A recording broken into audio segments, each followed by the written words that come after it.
Esse lindo ministério que Deus tem me confiado. E eu sinto Deus aqui nesse ambiente.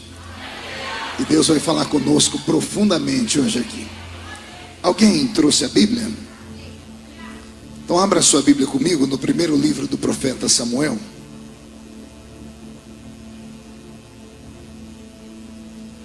Primeiro livro do profeta Samuel. Nós vamos ler vários versículos, então não perca o acompanhamento, tá bom? E os versículos serão salteados, então, na medida que eu vou falando o número do versículo, você já corre o olho pelo texto. Primeiro livro do profeta Samuel, capítulo 9.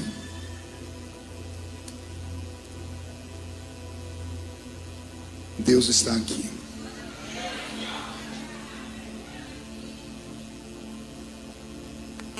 Quem encontrou, diga amém. Quem não encontrou, peça socorro. Ninguém pediu socorro. Tem algum celular perto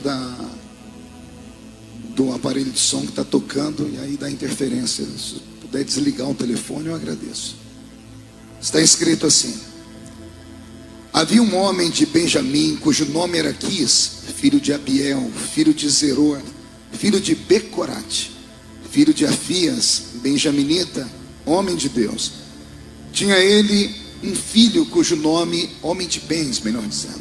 Tinha ele um filho cujo nome era Saul, moço e tão belo, e entre os filhos de Israel não havia outro mais belo do que ele.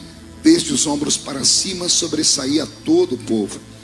Extraviaram-se, pois, as jumentas de Quis, o pai de Saul. E disse Quis a Saul, seu filho: toma agora contigo um dos moços, dispõe-te e vai procurar as jumentas. Versículo 7. Então Saul disse ao seu moço: eis, porém, se lá formos, que levaremos então àquele homem? Porque o pão de nossos alforjes se acabou, e presente não temos que levar ao homem de Deus. Que temos? O moço tornou a responder a Saul e disse: eis que tenho ainda em mãos um quarto de ciclo de prata, o qual darei ao homem de Deus para que nos mostre o caminho. Versículo 15. Ora, o Senhor, um dia antes de Saul chegar, o revelara a Samuel, dizendo: amanhã, a estas horas, te enviarei um homem da terra de Benjamim, o qual ungirás por príncipe sobre o seu povo, ou sobre o meu povo, o povo de Israel.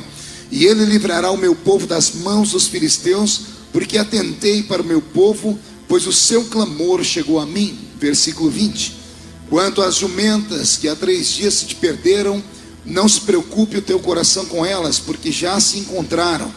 E para quem está reservado tudo que é preciso ou precioso em Israel, não é para ti e para toda a casa de teu pai? Versículo 22. Samuel, tomando a Saul, ao seu moço, levou à sala do jantar e lhes deu lugar de honra entre os convidados, que eram cerca de 30 pessoas. E então disse Samuel ao cozinheiro: traz a porção que te dei, de que te disse, põe-ta à parte contigo. Capítulo 10. Tomou Samuel um vaso de azeite, derramou sobre a cabeça e o beijou e disse: não te ungiu porventura o Senhor por príncipe sobre a sua herança, o povo de Israel? Quando te apartares hoje de mim, acharás 2 homens junto ao sepulcro de Raquel, no território de Benjamim, em Zelsa, os quais te dirão: acharam-se as jumentas que foste procurar, e eis que teu pai já não pensa no caso delas e se aflige por causa de vós, dizendo: que farei eu por meu filho?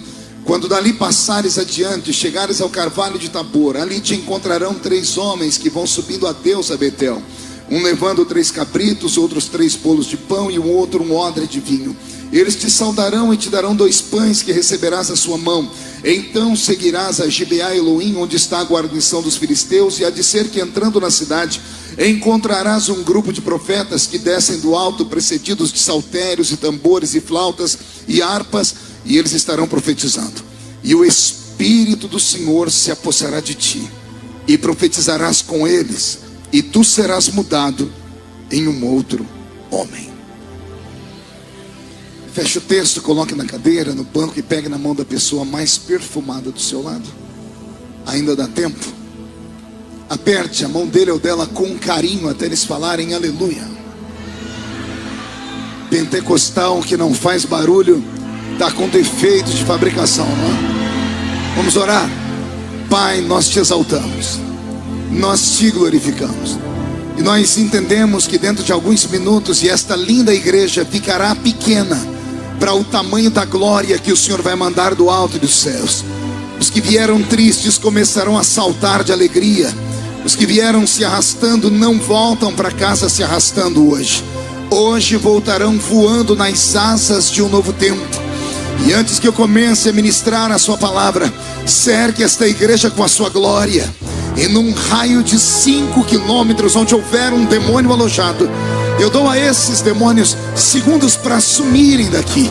Porque se não sumirem, serão queimados pelo poder da sua glória que aqui será derramada. Rasgue os céus sobre a cidade de Guarulhos nesta noite. Manda anjos de fogo descerem aqui.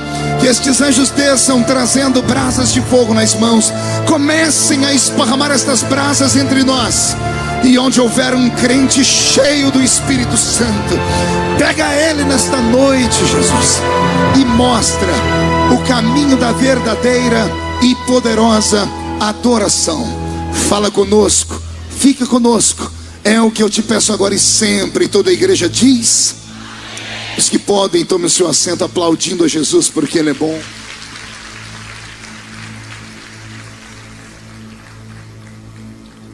Graças a Deus. Deus é fiel. Alegria em rever aqui meu amigo Marcelinho Carioca.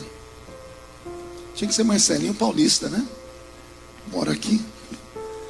Querida igreja, noiva do Cordeiro, simpatizantes da nossa fé, amigos que vieram de perto, que vieram de longe, eu tenho hoje uma mensagem que pode mudar a sua vida para sempre. Vai depender mais de você do que de Deus. Se você me emprestar a sua mente, a sua alma, o seu espírito, eu acredito que Deus pode se revelar a você.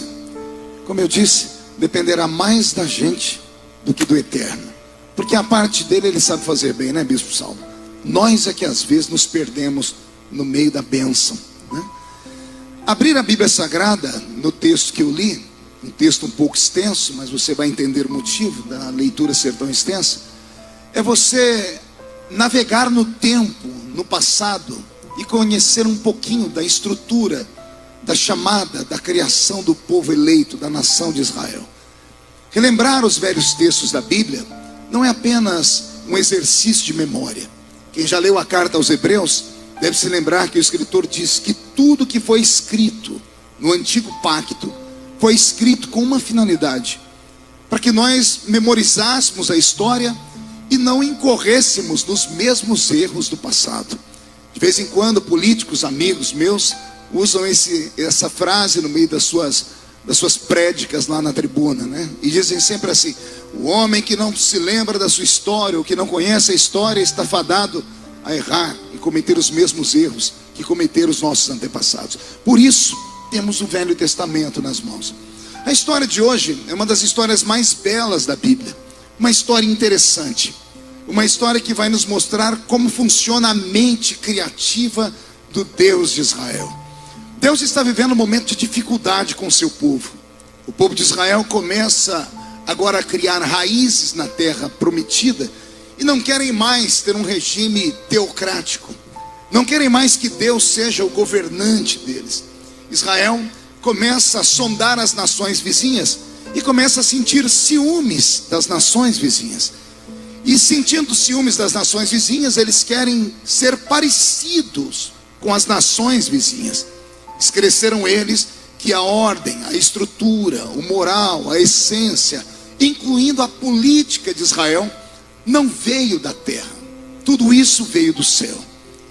Deus parece que havia encontrado na raça humana um bloqueio de se revelar a eles. E então o Senhor, ao invés de trabalhar com toda a raça humana já existente, Ele resolve segregar um homem. Pega um homem lá da Mesopotâmia, cujo nome é Abrão. Diz a eles algumas palavras proféticas, palavras que só um maluco acreditaria. Primeiro porque ele não viu Deus, ele apenas ouviu Deus. E Deus disse para ele: sai do meio da sua parentela. E Deus não deu endereço, Deus não deu uma bússola, não mostrou para ele um mapa, não explicou nenhum espaço geográfico. Deus só disse: eu estou com tanta raiva que você vai sair agora do meio do seu povo e sai sem rumo. Eu ainda vou te mostrar o lugar para onde você vai. E Abraão, ao invés de questionar Deus, acordou a esposa e saiu sem rumo. Deus ficou tão feliz em encontrar um homem que ainda acreditava nele, que Deus falou para ele: então olha para o céu e conta as estrelas do céu. Ele até tentou, mas não deu conta. E ele falou: Senhor, é impossível contar as estrelas do céu. E o Senhor disse: ainda bem que não conseguiu contar, então conte a areia da praia. Senhor, é impossível, porque só na concha da minha mão cabe mais do que todas as estrelas que eu consegui olhar para o céu. E o Senhor disse para ele: ainda bem que você não conseguiu contar, porque um dia tentarão contar a tua descendência e não vão conseguir. Assim como as estrelas do céu e a areia da praia, assim será a tua descendência. Benditas serão todas as famílias da terra em ti, Abraão. E desde que Deus fez isso, o Senhor teve que interferir cronicamente na história dele. Nós sabemos que a esposa dele era estéril, então Deus teve que tratar do DNA dela. E não é somente ela que vai ser estéril na linhagem do Salvador da humanidade. O Senhor de vez em quando tem que colocar um pouquinho de emoção na linhagem do Criador, quando Ele faz, por exemplo, com que o nome de uma prostituta vá parar na linhagem de Jesus Cristo. Quem conhece as linhagens sabe o que eu estou dizendo. Mas quem não conhece, é só abrir Mateus capítulo 1 e você vai encontrar lá a linhagem, vai encontrar o nome de uma certa Raabe, ex-meretriz, salva pelo Cristo, né? Salva pelo eterno Pai do Cristo, melhor dizendo. Então a história de Israel, ela é assim, ela é envolta num manto de mistério e de revelação. A história que eu passo a contar agora tem também essas pitadas de revelação, tem pitadas de humor e de muita emoção. Humor, pastor? Sim. Você vai ver o que Deus é capaz de fazer quando Ele quer levantar um homem. Como Israel rejeita Deus como seu grande tutor, como seu grande presidente, como seu grande líder, o seu grande governante, Deus respeita o desejo de Israel. É claro que Israel vai pagar um preço por isso, mas Deus mostra que Ele não é tirano, que Ele não é um ditador, que Ele dialoga com o seu povo. E quando o povo não quis mais que Ele governasse, aprove a Deus levantar um rei para estar sobre eles. E o nome desse rei foi Saul. E Deus não pegou um rei qualquer, um homem qualquer. Deus levantou um homem que tinha aparência de rei, tinha estatura de rei. A Bíblia Sagrada desenha para nós Saul. Ela diz que Saul era o mais belo entre todos os homens de Israel. Não apenas mais belo, acima do ombro, era o homem mais alto que havia em Israel. Então Deus deu a Israel o melhor que ele tinha na época. O homem mais belo, um jovem. Deus não deu a Israel um velho, porque o velho não teria habilidade nem forças. Deus deu para Israel o protótipo do rei que ele queria. Só que para Deus entregar Saul para Israel, Deus tem que criar toda uma história, uma prosopopeia. Porque quando eu começo a ler a história de Saul, eu descubro que Saul tinha aparência de rei, tinha cara de rei, altura de rei, mas não tinha espírito de rei. Saul, pelo que eu entendo, era um menino. E se fosse lá no Nordeste, o pai chamaria ele de menino buchudo, menino de calças curtas, o menino filho de fazendeiro, neto de fazendeiro, sendo rico, bonito. Pense no que é que ele fazia: apenas azarar as meninas do seu tempo, apenas esbanjar a riqueza do seu pai, a fortuna do seu pai. Até que um belo dia o pai dele, que se chama Quis, acordou de manhã e durante o café da manhã veio um empregado e disse assim: olha, senhor, não aconteceu nada de novo aqui na fazenda. As vacas estão no pasto, as ovelhas estão no pasto, nós temos camelos, os empregados estão trabalhando, a colheita vai bem. A única coisa que está fora do normal, o senhor lembra das jumentas que o senhor tinha? Eu imagino o Quis falando assim: lembro. As jumentas sumiram. Eu imagino o Quis tendo uma crise de riso. Só quem é da roça sabe por que ele deve estar rindo. Eu fui criado na roça e meu avô era amansador de burro. E eu sei do que eu estou falando. E eu começo a rir só de lembrar da história. Porque o tal do jumento, o tal do burro, primeiro que ele não tem habilidade de velocidade para fugir de lugar nenhum. Segundo, que é um animal muito tranquilo e fica onde é criado. Terceiro, se o tal do burro empacar, só fogo para tirar ele do lugar. Quando a Bíblia diz que as jumentas do pai de Saul sumiram, já é algo para a gente começar a imaginar. Como é que uma jumenta some em uma fazenda? Se sumir o gado, eu até vou entender, alguém foi lá e roubou. Se sumir a ovelha também. Mas quem é que vai roubar jumenta? E não é que as jumentas do pai de Saul sumiu? E o pai de Saul, ao invés de pegar os capatazes, os empregados, olhou para a mesa e viu que o lugar onde o filho devia estar tomando café, o moleque não estava ali. Deve ter perguntado: cadê meu filho? E a mãe dizendo: está lá dormindo. Só acorda meio-dia todo dia. E o pai ficou enfurecido naquele dia. E foi lá e tirou o menino aos tapas da cama. E fez ele tomar café rápido e disse: hoje você não vai passear. Hoje você não vai brincar. Hoje você vai trabalhar. E eu vou te dar um trabalho que é o trabalho mais fácil que existe na fazenda. E qual é, meu pai? Você vai procurar as jumentas que sumiram. Não devem ter ido muito longe. Primeiro que não tem patas muito compridas ou pernas compridas, não correm, não são como cavalos árabes. Devem estar aqui por perto. Estão aqui mesmo, nas cercanias da nossa fazenda. Você vai procurar as jumentas. Eu imagino ele olhando com aquela cara de filho adolescente. Alguém aqui é pai de filho adolescente? Levante a mão para eu ver. Meus pêsames, quer dizer, meu sentimento. Eu já nem sei mais como é que eu cumprimento, porque eu tenho filho adolescente, só Jesus na causa. Você pede para fazer uma coisa, depois de dar 10 ou 15 desculpas, a criatura vai, mas vai com aquela má vontade, que só o sangue de Jesus para ter piedade da gente. E aleluia, porque não deve ter filho adolescente. Se tivesse, não falava, ia falar misericórdia, brincadeira. E Saul é o filho adolescente. Depois de negociar com o pai, o menino resolve ir. Mas ele já resolve ir, já fala assim para a moça, para a empregada dela: você pode fazer, tem pão? Porque eu quero encher meu alforje de pão, não sei que hora que eu vou voltar. Pense no animal que devia estar pertinho ali, 1 quilômetro, 100 metros, 200 metros. E o menino não quer ir porque não tem comida. Aí a empregada põe um pedaço de pão, ou um pão grande dentro de uma alforje. Ele se ajeita, o pai só está olhando a criatura. O pai não acreditou que ele ia trazer a jumenta de volta. Ao ponto do pai dizer assim: olha, você não vai sozinho. Eu vou tirar um empregado meu do lugar para ir com você. E o empregado só foi com Saul porque o pai não acreditava nele. Acreditava que o menino ia pescar, ia passear, ia namorar e não ia cumprir o trabalho. O empregado foi como olheiro. Estava indo muito bem. Andaram por aqui, por ali, por acolá e nada de acharem jumenta. Até que eles chegaram num ambiente já distante da fazenda. E Saul, quando botou a mão no alforje para pegar mais um pedaço de pão, cadê o pão? Comeu tudo. Quando ele olhou a sacola e viu que não tinha pão, ele disse para o empregado dele: vamos embora para casa.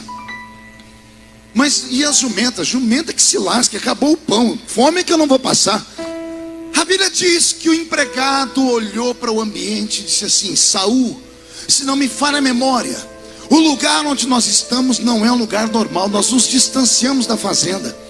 E esse lugar aqui, quando criança, já passei por ele. Sabe quem mora aqui perto? O homem de Deus.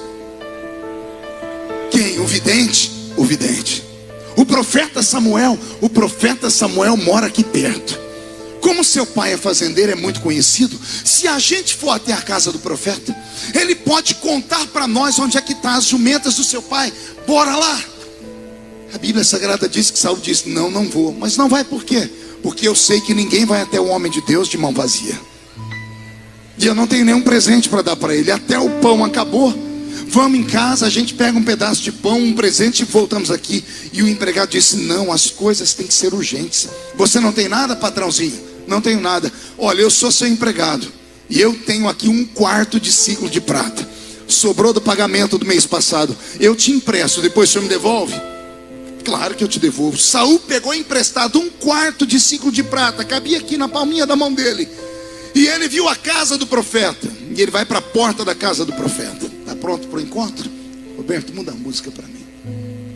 Ele chega na porta, olha o 1/4 de ciclo de prata. Eu imagino ele, como é garoto, criando o diálogo antes de bater a porta. Quando eu bater a porta, o homem de Deus vai sair. O que eu falo para ele? Ó, as jumentas do meu pai se perderam. Não que meu pai seja uma jumenta, é a jumenta que tem lá na fazenda que se perdeu. Eu imagino um menino criando um diálogo. Quando ele está imaginando o que vai falar, a Bíblia diz que a porta da casa se abre. E o profeta olha para ele e diz assim: eu já te esperava aqui, Saul. O profeta sabia o nome dele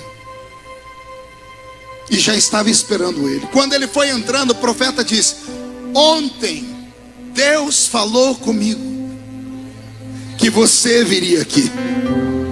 Por isso a minha casa está cheia. Está vendo aqui? Tenho 30 homens, 30 anciãos de Israel. Cada tribo me mandou aqui 2 ou 3, os melhores, os mais importantes. São eles que vêm pedindo a Deus uma mudança na constituição da nação. Então por isso eu chamei eles aqui. E olha, eu sei que você está com fome, não está? Como é que o senhor sabe que eu estou com fome? Eu sou profeta, meu filho.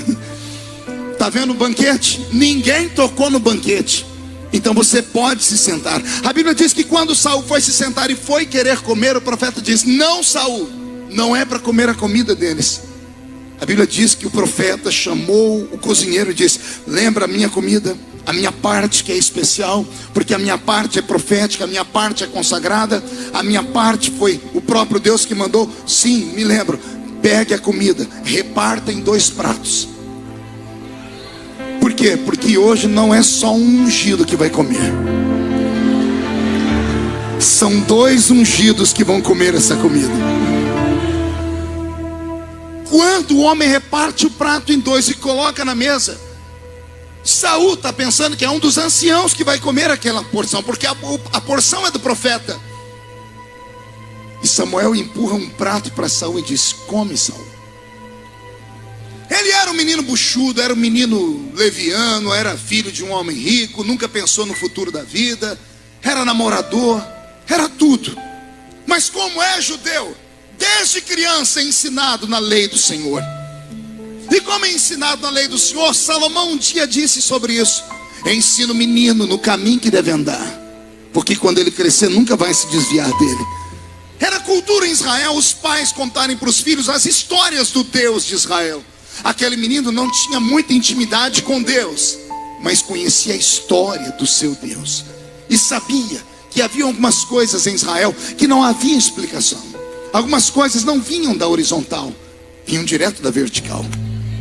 A nação dele não era uma nação normal, era uma nação que tinha uma constituição fidedigna, eterna, divina, santa, porque havia um propósito milenar no futuro a se realizar. Então ele começa a compreender agora que ele é só uma peça do quebra-cabeça da existência da nação eleita. E mesmo sendo uma pequena peça, ele sabe que será importante a sua trajetória. Ele come aquela comida, deve ter descido engasgado, deve ter ficado morrendo de vergonha. Os 30 anciãos estão olhando para ele, o profeta também, todos terminam de comer. O menino acaba de comer, agradece o profeta, e o profeta disse: não, eu esqueci de falar aqui para você que quando eu abri a porta, Deus já tinha me falado das jumentas do seu pai. O senhor sabia das jumentas? Sabia tudo, as jumentas já foram encontradas. Fique tranquilo. Então não precisa se apressar para ir embora.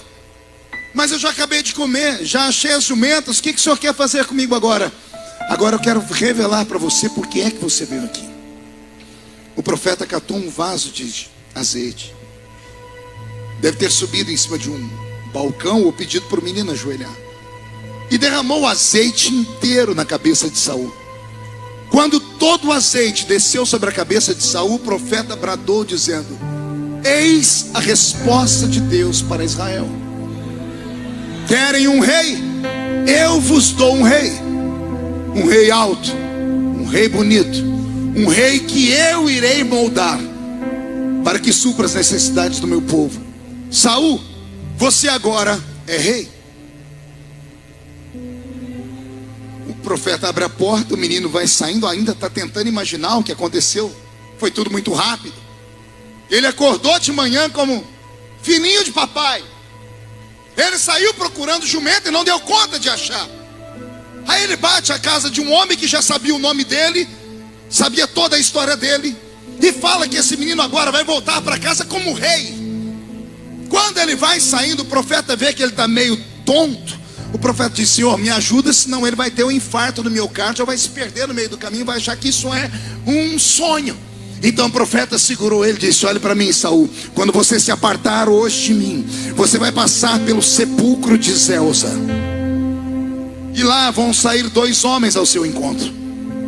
Esses 2 homens vão vir a você e vão começar a dizer: o seu pai está preocupado com as coisas das jumentas, com a causa das jumentas. Ignore os 2, Saul, porque a intenção deles é desestabilizar você emocionalmente.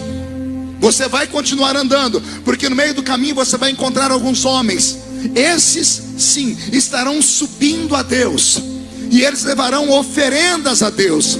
Quando você ver eles oferecendo, entenda que é Deus te mostrando o caminho. Quando você se apartar desses homens, você vai encontrar outros que estão descendo. Os que estão subindo estão levando sacrifícios, mas os que estão descendo, na frente deles vem músicos tocando instrumentos e cantando. Eles vão descer profetizando. Você vai se misturar com eles, e há de ser que o Espírito que está neles vai tomar conta de ti. E vai acontecer algo na sua vida, Saul. O Espírito do Senhor se apossará de ti e te transformará em um outro homem.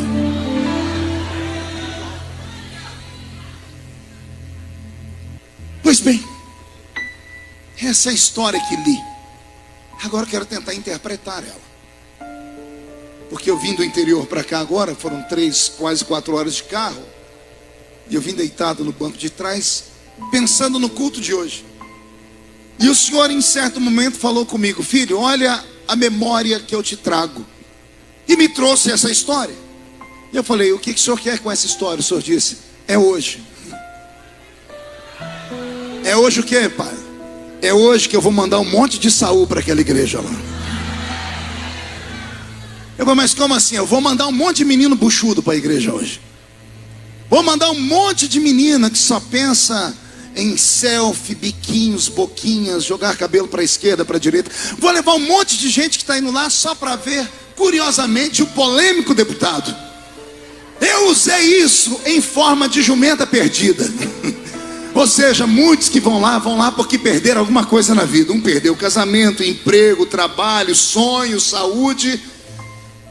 E quando eles entrarem lá, você vai dizer assim para eles: o caso que você perdeu já foi resolvido.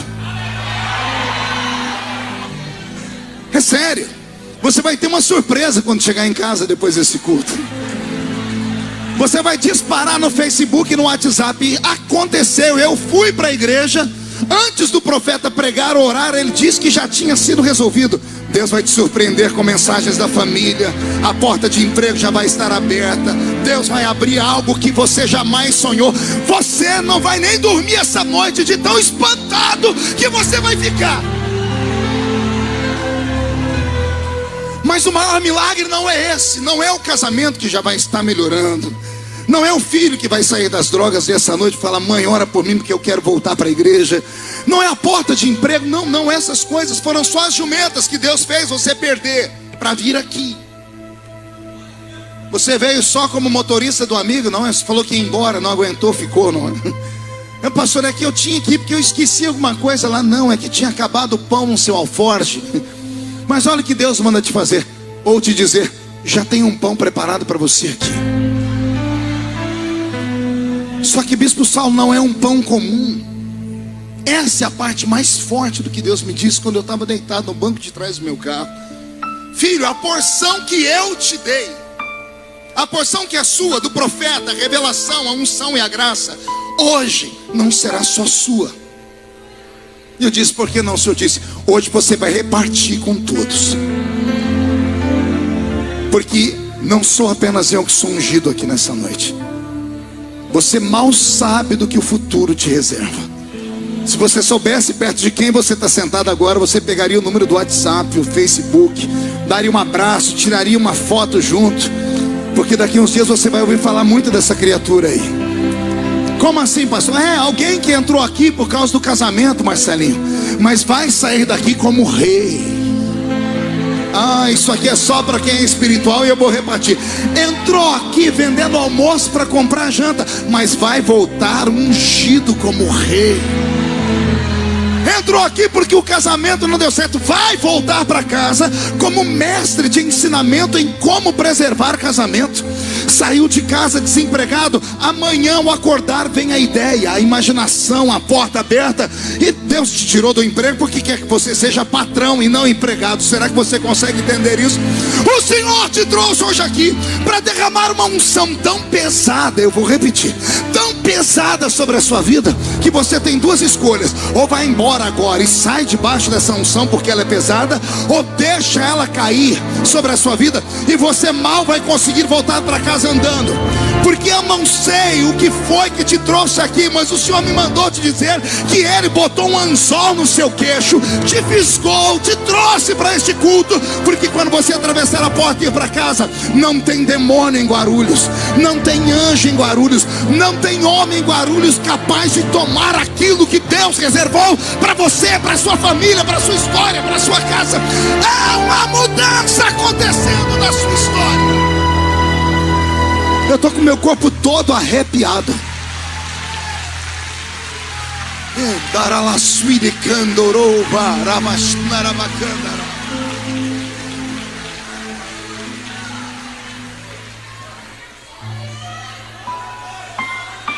E eu lendo o texto e você falando: para que esse texto? Que texto esquisito é esse? É a sua história. A sua história é esquisita mesmo. Deus não consegue levantar gente normal. Deus, para levantar uma pessoa normal, Ele tem que fazer das tripas coração. Primeiro Ele tem que explicar para a pessoa, até convencer ela, leva um século. Por isso Deus só levanta gente esquisita. Deus só levanta gente anormal, gente que falta uns parafusos na cabeça. Eu acho que aqui só tem gente assim, não é? Então só você que falta uns parafusos na cabeça, levanta a mão direita para o céu comigo. Agarre o ombro de quem está do seu lado com carinho e respeito. Agarre essa criatura e chacoalhe ela até ela ficar irritada agora. Ó, tem gente que nem para me obedecer não presta, né? Vai, chacoalha. Diga: Deus te trouxe aqui para isso. Sacode com mais força. Diga: para isso. Deus te trouxe aqui para sacudir a sua vida, para sacudir a sua fé, para sacudir a sua história, o seu casamento, a sua vida emocional, a sua vida profissional. E se tem alguém que crê nisso agora, não dá um grito não, dá um berro de glória a Deus nesse lugar.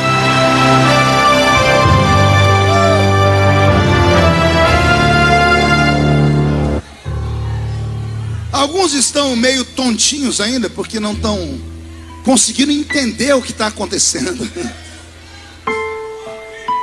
É assim que Deus faz. Você já ouviu falar que existe aquele dia que marca a nossa história, que tem o antes e o depois? É hoje. Acredite. Não vá por sentimentos, vá por fé.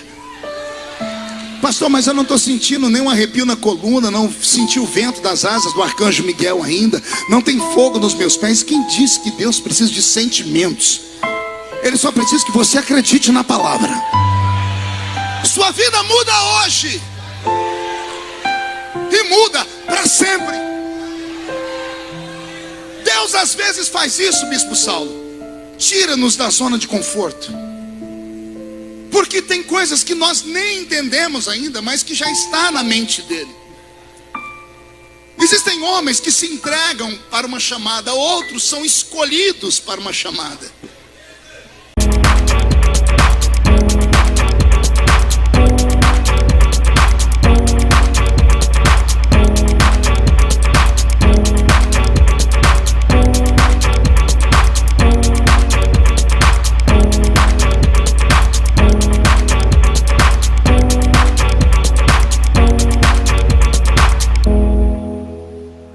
O final dos dois, se entregarem a Deus, será de bênção. Só que quando o homem se entrega é melhor, porque ele já tem mais ou menos na mente previsto o que ele vai passar. Dura é quando você chega aqui do nada, cai de paraquedas no culto. A senhorita pensando em ser modelo, o senhor pensando em ser engenheiro, ou ser alguém que vai trabalhar na NASA, quer ser piloto de Fórmula 1. Aí vem Deus no culto e diz assim: eu te chamei para outra coisa. Eu te chamei para você marcar um tempo, marcar uma história. Eu te chamei para você ser o paradigma de uma geração.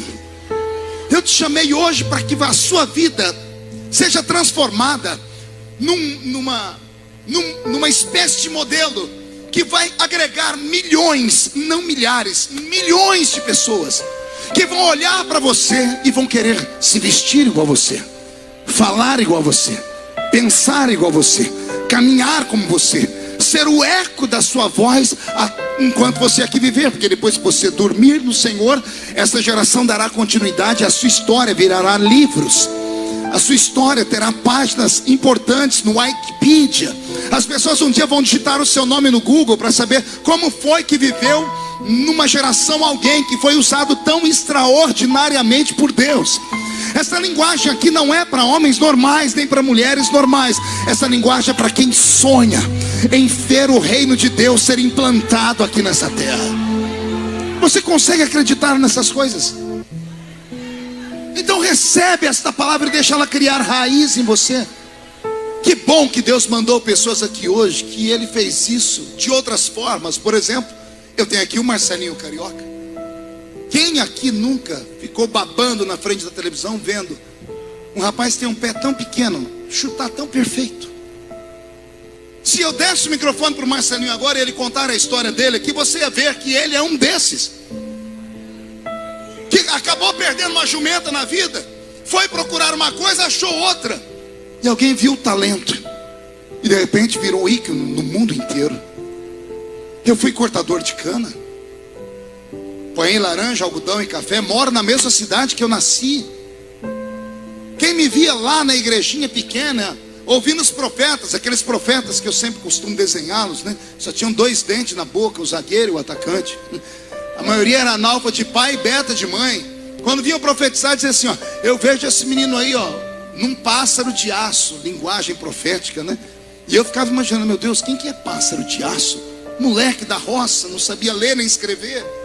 E alguém dizia, não, você vai falar em muitos países do mundo. Países, eu nunca tinha ido nem em Sales de Oliveira, que é uma cidadezinha que é 6 quilômetros da minha. Quando eu orava, criança na igreja, dizendo, me leva para o mundo, eu não sabia que o mundo era tão grande. Porque Deus havia despertado em mim uma vocação e uma chamada. Muitos deixaram de acreditar, muitos debocharam, muitos bateram a porta na minha cara. Ah, se eu fosse contar para você como eu comecei, com as minhas fitinhas cassetes que eu reproduzia no aparelho em casa, que tinha 2 decks, e ficava o dia inteiro para reproduzir lá 20 fitinhas para viajar no final de semana, porque eu tinha pedido as contas do meu emprego, acreditando nessa unção doida. Quantas igrejas eu não cheguei e mandei a fitinha para o púlpito, porque para ajudar ainda eu era diácono, e nenhum diácono podia pregar nas Assembleias de Deus. Então, para não colocar diácono na fita, eu colocava conferencista. Eu fui o primeiro conferencista do Brasil. Mas não é porque se eu colocasse diácono, ninguém me dava oportunidade. Teve uma igreja que eu fui uma vez, mandei a fitinha para o púlpito, o pastor sentado aqui com vários presbíteros. Quando a fita chegou na mão dele, ele olhou, foi passando de mão em mão. Quando chegou na mão dele de volta, ele chegou no púlpito e disse, eu recebi aqui uma mensagem enlatada. E começou a bater. Mensagem de Deus não pode ser enlatada. Mensagem tem que ser fresquinha, descida do céu na hora em cima do púlpito. Sabe o que eu faço com isso aqui? Abri um lixinho do lado do púlpito e jogou lá dentro. E disse, sabe meu conselho para vocês, igreja? A esses vagabundos que se auto-intitulam itinerantes ou missionários, nem cumprimente com a paz do Senhor. Que vergonha eu passei aqui no dia. Sentado no meio do povo, eu murchei. Na última oração eu fui saindo sem ninguém me ver. Peguei a minha Brasília para ajudar. Eu tinha uma Brasília que só Jesus na causa. Você ri porque não era sua. Pense no carro que o anticristo vai usar na grande tribulação para conduzir os desviados que ficaram na terra. Era aquela praga. Alguém já teve Brasília aqui? Ó, tudo sofredor. Você pode entrar dentro da Brasília, Bispo Saulo, usando o perfume que for. Em meia hora depois você sai, você está cheirando gasolina. O motor da praga é dentro do carro. Como é que alguém faz o motor dentro do carro? Tenta conversar com alguém dirigindo uma Brasília. Barulho aqui dentro. Tenta botar um louvor, não consegue. A minha tinha apelido. Pergunta qual era o apelido. Brasilinha ungida. Pergunta por quê? Onde eu parava ficava uma poça de óleo no chão. Eu ungia aquela cidade inteira. Aquela praga. Aquela noite eu dormi debaixo de uma árvore num posto de gasolina porque não tinha dinheiro. Não tinha comida. E os irmãos não me deram nem uma coxinha daquelas de fim de culto de cantina. Eu chorei aquela noite toda debaixo de uma árvore, dizendo: Deus, o que eu vou levar para minha família, para minha criança, a Karen, a minha filha mais velha, que hoje tem 23, na época era bebê. O que eu vou levar para ela comer? Senhor, será que eu me equivoquei? E o Senhor disse: não, você tem uma unção de rei sobre você. E o que eu faço?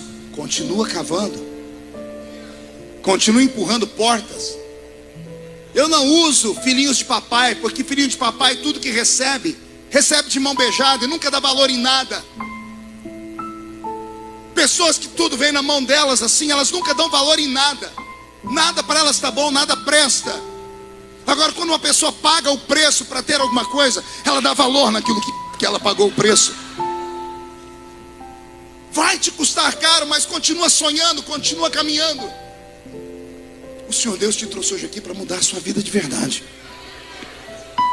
E sabe o que vai acontecer quando você sair daqui?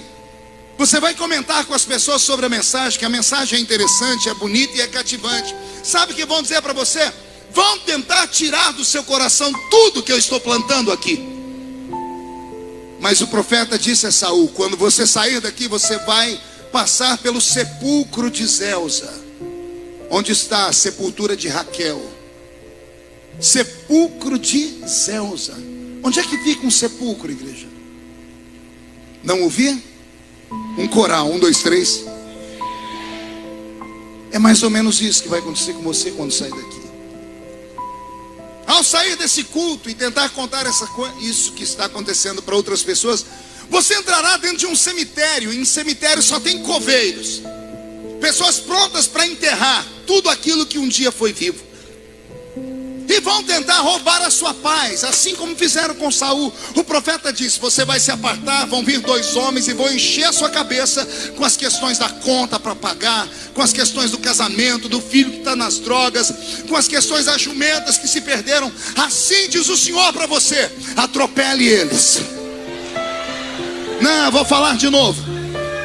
O profeta disse a Saul: não dê ouvido a esses coveiros, passe por cima deles. Eu digo esta palavra a você que vem em Guarulhos hoje. Quando sair daqui, encontrar alguém para tentar roubar de você esta palavra, atropele essa criatura, passa por cima dela, ignora esses coveiros. Ore por eles se for possível, mas não deixe eles plantarem palavras no seu coração, palavras negativas. Não deixe eles falarem que você veio na igreja para ser enganado, ludibriado, que essa pregação é uma pregação que outros já fizeram e não funcionou na vida do outro. Não dê ouvido para coveiros, continua caminhando. Pergunte por quê? Porque se você atravessar o cemitério, logo mais você vai encontrar um grupo de pessoas subindo um monte. É para esses que você tem que olhar. Vou te falar uma coisa divina: se você quer ser um ser humano que se aproxima de Deus, você vai ter que deixar alguns amigos de lado. Se você quer ver coisas que ninguém nunca viu, você será obrigado a ir em lugares que você nunca viu, que você nunca foi. Se você quer sentir coisas que você nunca sentiu, você será obrigado a fazer coisas que você nunca fez antes. Essa semana eu falava com as minhas filhas sobre isso. Minhas filhas tiveram uma experiência com Deus, as 3 essa semana. E quando me contaram, eu como pai recebi em lágrimas. Aí eu estava almoçando com elas na terça-feira, e eu fiz um risco na mesa e disse: aqui é a linha da vida comum. Todo ser humano caminha por esta vida aqui, linha comum. Nasce, cresce, casa, cria família, morre. Eu disse para elas: o que vocês receberam de Deus dá para vocês uma noção diferente da vida. E aí vocês têm a opção de sair da linha normal e pender para o lado de Deus, ou vocês têm a opção de sair da vida normal e pender para o lado do mundo. E Deus nunca vai se intrometer na história de vocês, porque Ele deu ao ser humano o livre-arbítrio. Deus trabalha com sinais. Ele dá sinais, Ele deixa pistas. Quando o homem e a mulher encontram as pistas e tem curiosidade de continuar trilhando o caminho, Ele vai se revelar na medida que a pessoa tiver vontade e quiser crescer com Ele. Assim acontece no mundo. Então eu falei para as minhas filhas: existem 3 caminhos. O caminho da vida comum é o caminho que quase todo ser humano escolhe. O caminho com o mundo, que para nós cristãos não presta muito, não dá para servir a dois senhores. Você até serve por um certo tempo, você até vem à igreja e vai a uma balada, até vem à igreja e sai com os amigos no barzinho, até vem à igreja e toma uma cerveja, um uísque, fuma alguma coisa, até vem, mas não vai continuar, não vai conseguir fazer isso por muito tempo, porque você será atraído para o lado de lá. Mais cedo ou mais tarde você vai entrar de cabeça para aquele lado de lá. De igual forma, se você tiver uma experiência com Deus e você quiser conhecer o reino dele, para conhecer o reino dele, você tem que deixar a sua vida de lado e o mundo mais de lado ainda. E cada vez que você vai cavando aqui, você vai indo e você corre o risco de chegar num ponto que não dá para voltar mais. Não foi isso que aconteceu com Enoque, o sétimo depois de Adão? E Enoque andou com Deus, e andou tanto que um dia ele estava mais perto do céu do que da terra, e Deus o tomou para si. Está na hora de você tomar uma decisão da sua vida, o que você quer. Está na hora de você decidir qual é o caminho que você quer seguir. Se você quer mesmo Deus, se você quer Baal, ou se você quer ser somente um crente de banco, um crente domingueiro. Deus respeitará qual for a sua escolha. Eu costumo dizer que Deus tem o plano A e o plano B. O plano A é o dele, o plano B é o seu. No plano A, a garantia de 100% que dará certo. Só que o preço é alto. É confiança. É você pendurado em um despenhadeiro, num penhasco, a corda arrebentou, você caiu na escuridão, você olha para baixo, não vê nada e diz: Deus, me socorre. Ele grita: corte a corda. Mas você não está vendo nada aqui embaixo.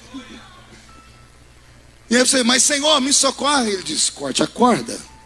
Me mostra o chão. Não, eu quero que você corte a corda. Confia ou não confia? É tudo ou nada.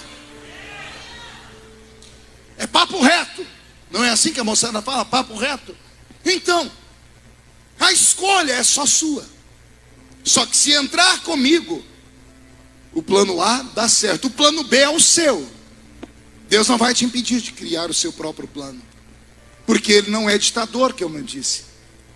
Ele dá sinais, Ele joga a sua palavra, Ele deixa pistas. É você quem determina.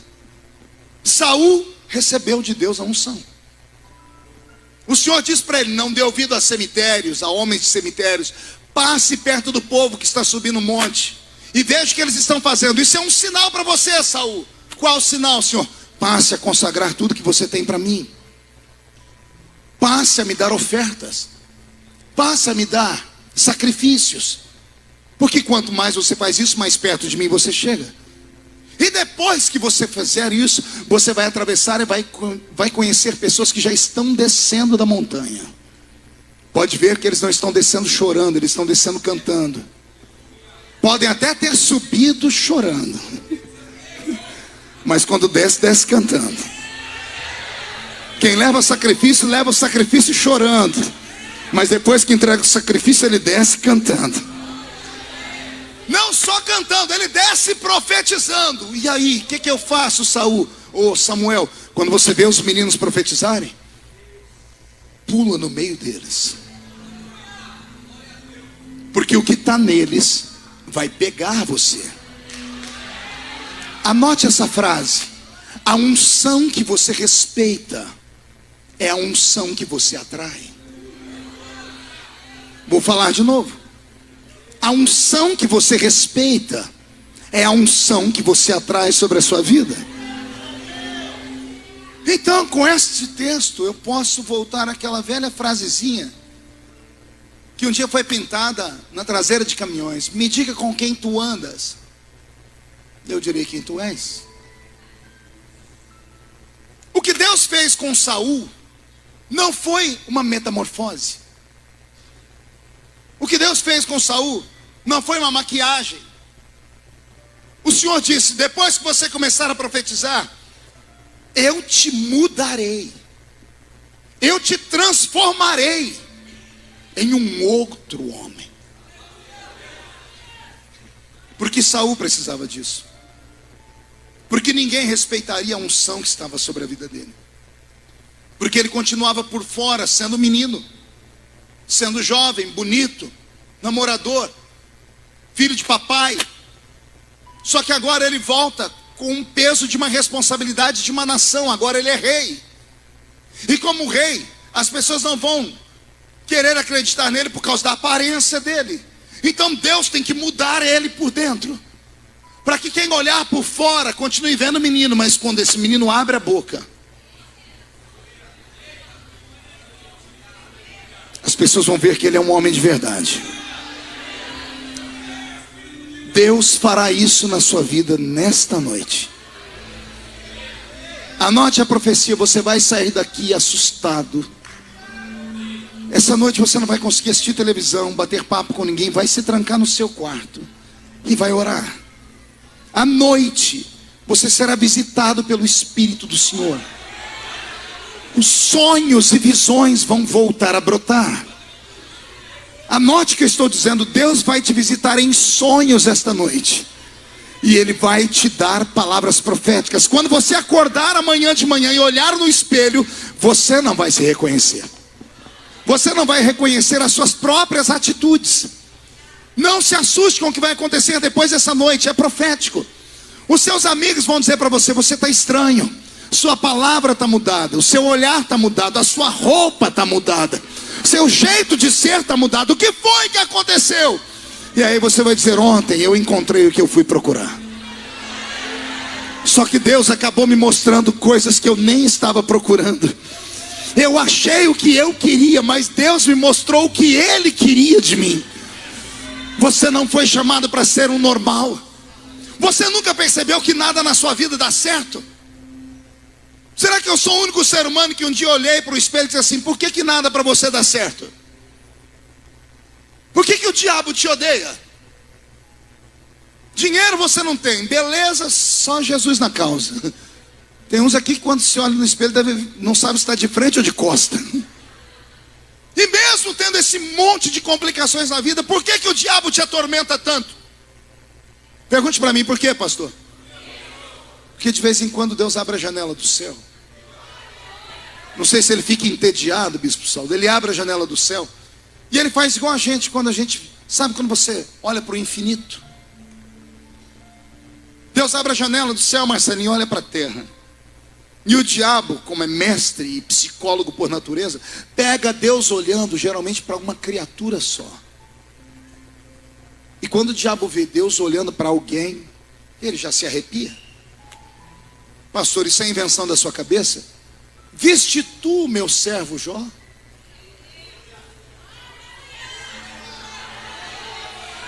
Deus na janela do céu olhando para a terra para um único homem.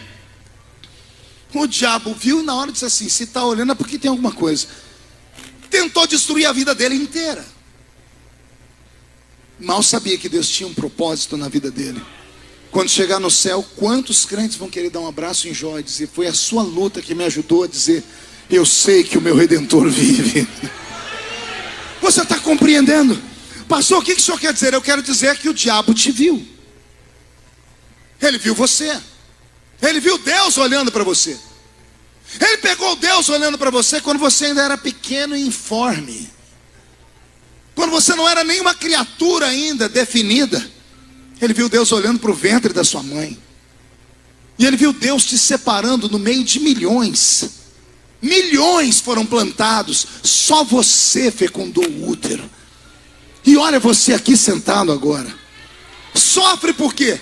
Porque o diabo sabe que a hora que você entender, ele perde o controle na sua vida. O diabo sabe que a hora que você resolver aceitar o plano A, não tem mais nada que te impeça. O diabo sabe que a hora que você voltar a acreditar que Deus ainda revela o segredo aos profetas, e os profetas falam, e o povo, quando ouve os profetas, são prósperos. Quando você entender isso, a sua briga interior, a sua crise existencial vai deixar de existir, porque você vai ter uma das respostas sobre as grandes crises existenciais. O que é que estou fazendo aqui? Por que nasci? Por que estou aqui? Você não é uma obra mal feita de um aborto que não deu certo. Você não nasceu porque o método contraceptivo do seu pai e da sua mãe falharam. Não, pastor, meu caso foi pior, minha mãe foi estuprada. Então eu digo, você não nasceu de um estupro. Você pode não ter sido desejado por homens, mas você foi desejado por Deus. Deus queria você aqui. Deus queria, era o tempo de você nascer. E a maneira que Deus achou foi aquela. A ficada da passagem do carnaval, a violência que a sua mãe sofreu. Não sei o que foi, a tabelinha não funcionou na época. Deus usou esse método para você estar aqui. Agora o que você não pode é ficar a vida inteira chorando as pitangas, com pena de si mesmo, olhando para o espelho de noite com o lencinho na mão até sentir pena e chorar de si mesmo. O que você não pode é ficar pensando em métodos de se matar, porque acha que o mundo gira em torno do seu próprio umbigo. Não, não é assim que funciona. Tem pessoas que sofrem muito mais do que você e acordam para a vida e lutam pelos seus sonhos. Agora você tem algo que eles não têm. Você tem o Cristo, você tem o sangue, você tem o Espírito Santo, e você tem um profeta que veio aqui para dizer: eu te escolhi, diz o Senhor. E se Deus te escolheu, que o diabo se lasque nos quintos dos infernos. Se Deus te escolheu, que as pessoas que falam de você fiquem, manda, como é que as pessoas falam? Dá beijinho no ombro, é isso? Manda um beijinho no ombro para os faladores. Quem viver verá. Quem viver verá, para ver onde Deus vai te colocar. Já não vejo mais homens e mulheres, bispo Saulo. Eu vejo brasas de fogo tiradas do altar.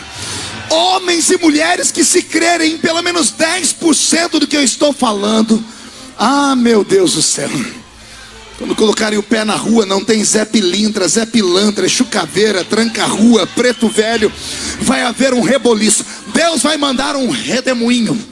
O redemoinho vai girar, vai botar a sua vida de cabeça para baixo. Deus vai tirar pessoas para colocar você. Deus vai fazer leis serem criadas só para te proteger. Tem coisas que nunca foram inventadas, Deus vai inventar só para cumprir o que eu estou falando aqui.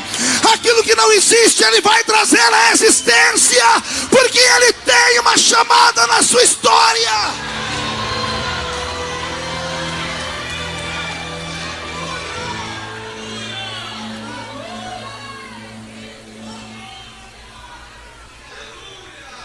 Você precisa voltar a acreditar. Você precisa voltar a acreditar que você é um ser humano que pisa em dois mundos. O crente pentecostal não é normal. Nós somos caminhantes de dois mundos. Caminhamos no mundo físico e no mundo espiritual. Somos a única raça desse mundo que não podemos medir tudo pela régua da matéria, e também nem tudo pela régua do espírito. Temos que saber como usar as ferramentas. Não existe nada pior para um crente do que ele vir para um ministério ou para uma igreja e depois de 5, 10 anos ele não saber o que está fazendo na igreja. Deve ser horrível vir para uma reunião como essa e saber que um dia você já fumegou e hoje você está aí. Você também provoca milagre, mas o milagre é o contrário. Cai neve em cima de você quando você está na igreja, de tão frio que você está. E quem senta perto de você acaba ficando frio também. Deve ser horrível saber que um dia recebeu o batismo com o Espírito Santo e nunca mais orou em línguas. E recebeu visões e sonhos e nunca mais viu essas visões acontecerem, porque deixou de acreditar nelas. O Senhor te trouxe hoje aqui porque você é a resposta da oração de uma geração. Uma geração que carece ser guiada por você. Uma geração que precisa das experiências que você tem, ou as experiências que Deus vai te dar. O Senhor te trouxe hoje aqui porque Ele quer que você volte para casa como líder. Como líder da sua família. Para resgatar tudo que foi perdido dentro da sua casa. A unção que Deus está te dando é uma unção para assombrar. Agora, é claro que isso aqui só pode ser discernido por quem é espiritual. Eu quero encerrar, Bispo Saulo, contando uma experiência que eu tive há 2 semanas. Eu venho orando pela minha casa há muitos anos. A vida da itinerância não é fácil. O itinerante é um presente de Deus para a igreja. Só que esse presente dado por Deus à igreja, ele acaba criando um vazio dentro da sua própria casa. Eu tenho 3 filhas, uma de 23, uma de 17 e uma de 16. Eu não fui em mais do que 4 aniversários das minhas filhas. Então veja o tamanho do vazio que você deixa. A minha esposa tem um apelido, é viúva de marido vivo. E só eu sei os traumas e o peso do que nós carregamos nesses 26 anos de casado. Esse ano eu completo 26 anos de casado. E eu prego desde os 13 anos de idade. Quando ela casou comigo, ela sabia o que eu seria. E mesmo assim aceitou. Então, enquanto eu passei a vida cuidando da igreja de Cristo, são milhares de testemunhos, milhões ao redor do mundo. Não é só no Brasil, ao redor do mundo. Eu tenho 30 milhões de DVDs esparramados em inglês, espanhol e português. Em todos os continentes da terra. Só Deus sabe o que Ele fez com um homem como eu. Eu tenho mensagens na internet com 20 milhões de acessos. Você tem noção do que é isso? Só que tudo isso tem um preço. O preço é a solidão. E a solidão não é um sentimento, é um demônio. Solidão aqui, solidão da família. Então eu passei uma fase com as minhas filhas muito difícil. A minha filha mais velha estuda aqui em São Paulo. Fazia FAAP, trancou a faculdade na FAAP e agora está aqui no Mackenzie. As outras 2 são mais novinhas, tem uma diferença de 5, 6 anos para a mais velha. Porque esse interlúdio eu perdi um filho, um menino, o Senhor Jesus levou para o céu. Então, nada muito fácil. E eu tenho olhado as minhas filhas. E como eu conheço o mundo e moro no interior, não tem nada mais difícil que você educar uma criança no caminho certo. Porque eu sou assembleiano e venho de uma Assembleia de Deus onde raspar a perna era pecado, onde usar short era pecado. E aí eu saio de lá e vou pregar no mundo. Aí eu começo a pregar no mundo e começo a ver como funciona o mundo evangélico de igrejas plantadas há 200 anos antes de nós. E aí vem quando você começa a descobrir que a salvação não é pela aparência, mas como é que você faz mudar a cabeça de um povo do meio do mato? Tudo sempre foi difícil. Então, na liberdade de deixar as filhas usarem a roupa que quer, colocar brinco. Minha filha um dia desse pediu para fazer tatuagem. E aí você fica entre 2 mundos. O de antigamente, ser duro demais e perder o seu filho, ou ser liberal demais e perder o seu filho.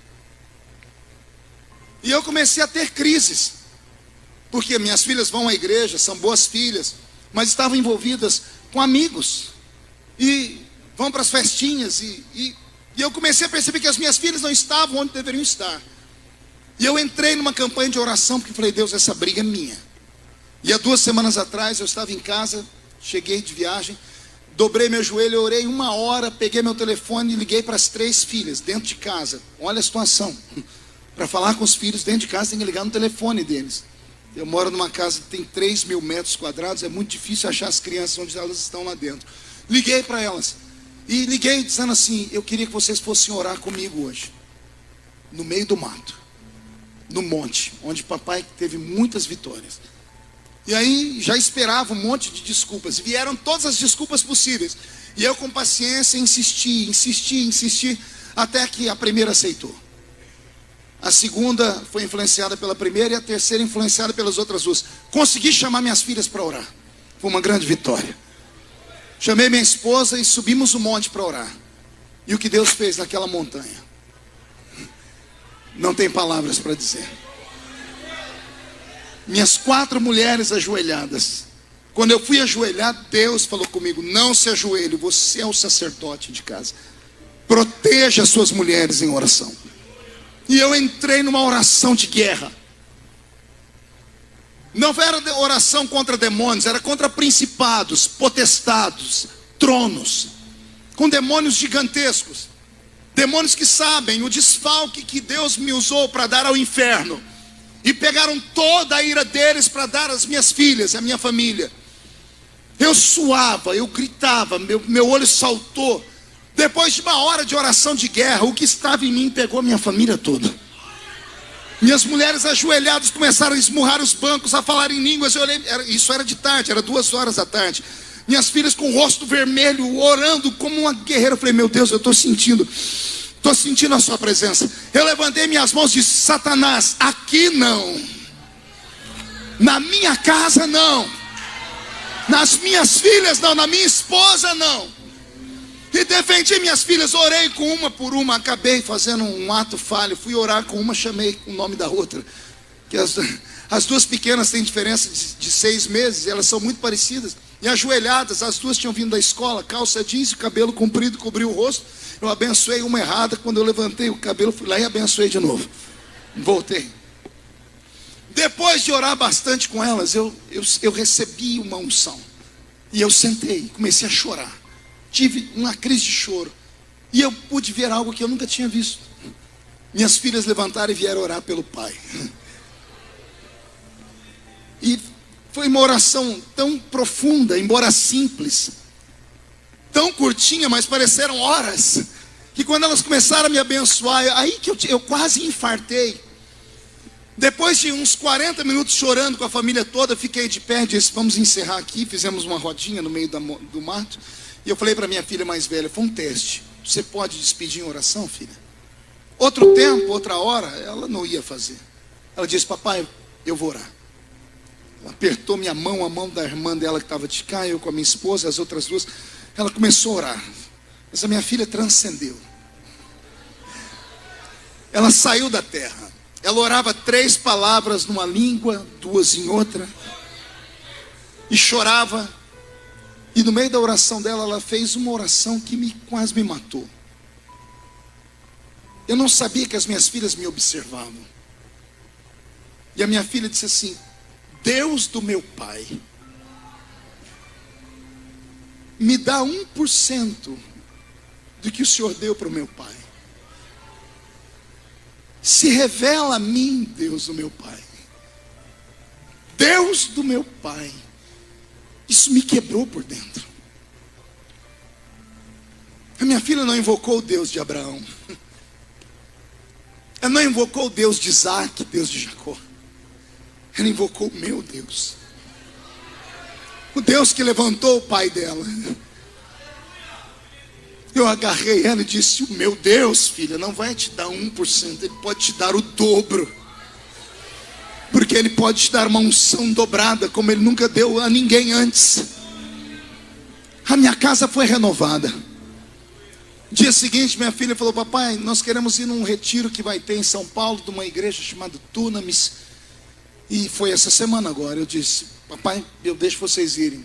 Providenciei para elas irem. E essa semana eu não vi a hora de chegar em casa para conversar com as minhas filhas. Não tem nada mais gratificante que você ver seus 3 filhos ali. E a do meio fala assim, papai, fui batizada com o Espírito Santo. Orei em línguas. E a pequena, pai, eu ouvi anjos cantarem. E a mais velha fala, papai, Deus me deu uma visão. E eu vi uma bandeira com as cores assim, assim, assim. Nós terminamos a oração, eu e minhas irmãs pegamos o Google e fomos procurar e achamos a cor da bandeira de um país. Contei para elas. No dia seguinte, na primeira oração do dia, veio uma profeta e falou sobre aquele